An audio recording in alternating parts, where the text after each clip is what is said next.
So Nick Saban and the Crimson Tide continue to roll as they add in another massive win to the class of 2025. This time, five-star wide receiver Jaime Ffrench out the state of Florida, something we have got to break down. But before we can, as always, y'all know the drill. I have got to hear from you. Hop down to the comments. Give me a Y for yes or an N for no. Are you excited that Alabama adds in Ffrench? And let me know what you're thinking. If you're new to the channel, be sure to subscribe. Hit that bell notification as I do constant college football content. You don't want to miss any of it. And if you enjoyed the content, be sure to like and comment down below. Those interactions seem small. They are massive to content creators such as myself. But having said all that, let's jump right into this. And first and foremost, though many of you already know the answer to this question, who is Jaime Ffrench? Well, Jaime Ffrench is one of the most gifted prospects in the nation, regardless of position. If we look at the 24/7 Sports Composite, he comes in as the number 13 player in the nation, the number 3 wide receiver, and one of the top prospects in the state of Florida, coming in as the 3rd best player in the state of Florida, a state like Texas,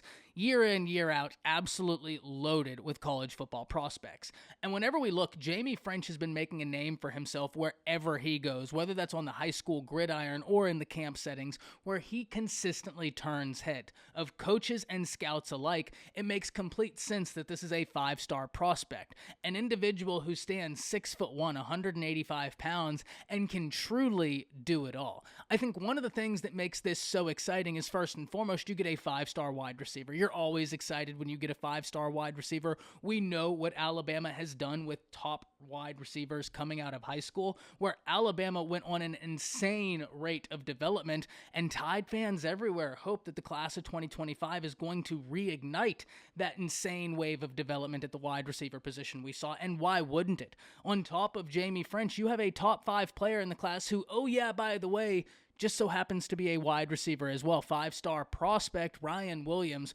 one of the best players in the class of 2025, someone who genuinely could end up as a top 3 player in the nation. He is that gifted.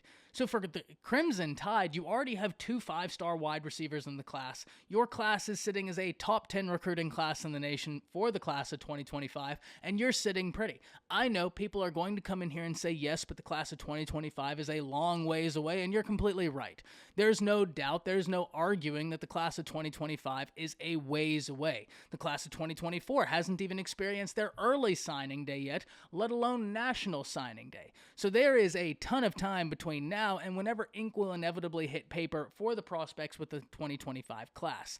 But that doesn't mean you can't get excited about this win. First and foremost, it's Alabama. That brand is going to be a powerful tool in recruiting, not only in getting guys to commit to the class, but being able to retain guys that are currently in the class. And I can bet you this, that Alabama will continue full court pressing Ryan Williams and Jaime Ffrench until ink hits paper, because they want them that bad. The wide receiver position is a position where they are going to be attacking, and they like where they sit right now. With those 2 guys, they're going to be doing everything in their power to keep that. You can bet your bottom dollar there.